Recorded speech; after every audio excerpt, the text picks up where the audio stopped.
ufashe akabuto ukagatera muri saison itariyo karapfa karononekara ntikamera. Amen.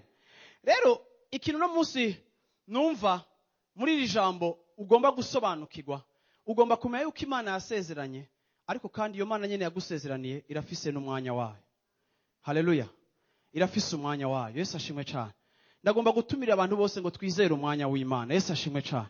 Twizere isaha y'Imana yo gukora ibintu. Yesu ashimwe cyane. Haleluya.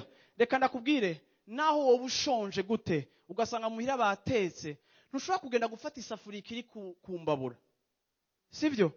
Isafuriya ikiri kumbabura ntushobora kuja kuyifata, ntushobora no kuja gufungura indya zitarasha. Uravyumva nawe kuko ibitarasha wagiye gusuma ryari canke ibindi byose nibiki. Uravyumva? Ariko kandi ubwenge bwacu twahawe buradutauza yuko hariho umwanya w'ikintu cyose. Haleluya. Hariho umwanya w'ikintu cyose. Hariho umwanya wo kwamura umucungwe. Hariho umwanya nawo wo gukunda imyembe, kiretse babandi bakunda imyembe idahiye bayikoza n'umunyu. Ariko kandi ntitwamura ibidahiye abantu b'Imana. Haleluya. Kubera iki ndiko ndavuga gutyo wonye? Ikintu cyose wamuye ukakijya kidahiye cama kigaruka kikakuzanira ingorane mu buzima bwawe. Ibintu byose wishikanamwo biragaruka bikakuzanira ingorane mu buzima bwawe. Ibintu byose wiha Imana itabiguhaye biragaruka bikaba ingorane. So atejo audit izoza kurondera ingene wabironse, utangure kuja mu kibazo ego wabironse, ariko utangure kuja mu kibazo cyo kunyegeza ingene wabironse mu buryo butari bwo, kuko Imana yaragusezeraniye ariko warayitanze kuja mu isezerano.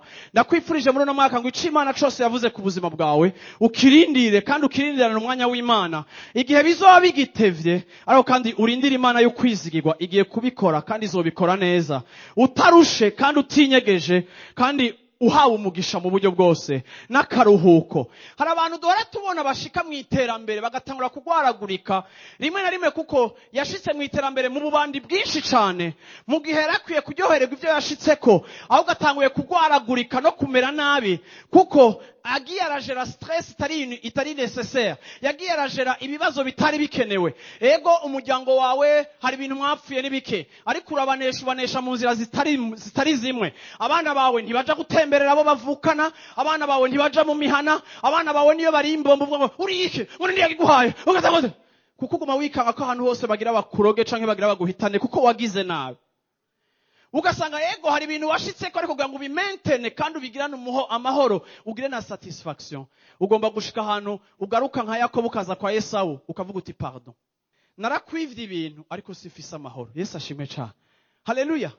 Kubera iki? Kuko ici Imana itagushikanye ko wishikanako iminsi yose cama gifise ibyo jononye mu buzima bwawe. Haleluya. Amen.